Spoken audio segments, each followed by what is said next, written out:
ये शिव की उदारता से। आपने भी नहीं विचार करा होगा कि आए होगे और ये ऑनलाइन कथा आपको कुबेर भंडारी के दरवाजे से मिल। आपने भी ये सोचा नहीं होगा, विचारा नहीं होगा क्या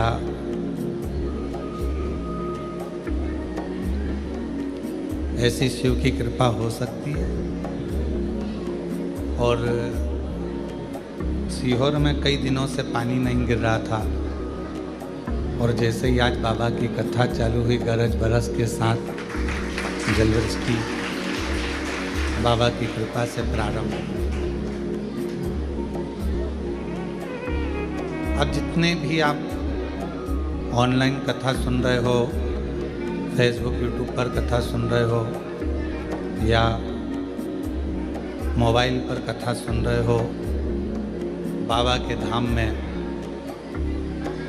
अपने पिता के गोद में बैठकर, कुबेरेश्वर बाबा की गोद में बैठकर कथा श्रवण कर रहे हो। कोई पूर्व के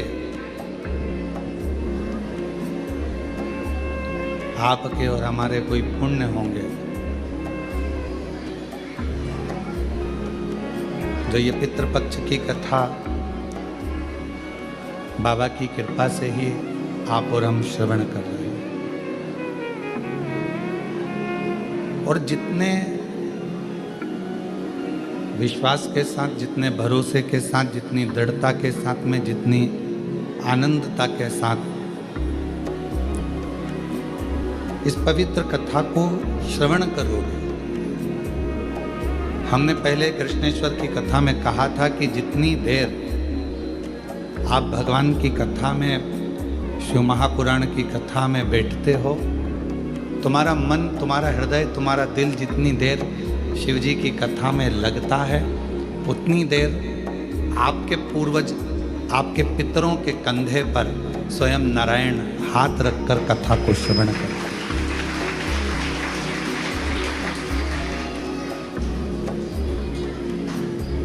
और ये उन्हीं की उदारता।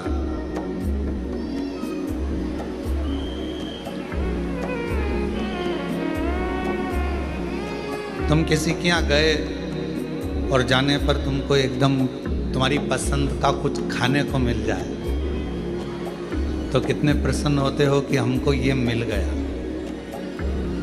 उसी तरह पितृपक्ष के अंदर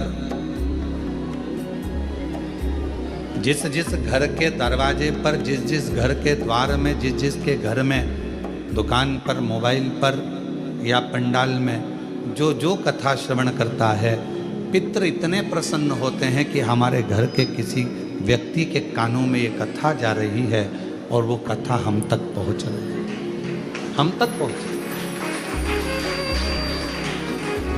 अब उसको आप किस विश्वास के साथ, कितने भरोसे के साथ, कितनी दृढ़ता के साथ इस कथा को आप श्रवण करते हैं, कितने आप दृढ़ता के साथ इसको धारण करते हैं, ये आप पर निर्भर करता है। तेरे मंदिर में आना मेरा काम है और मेरी बिगड़ी बनाना तेरा। तेरी चौखट पर हम आ ही गए,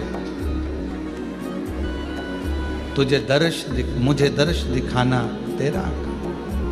ये तेरे ऊपर निर्भर करता है। यात्रीगण कृपया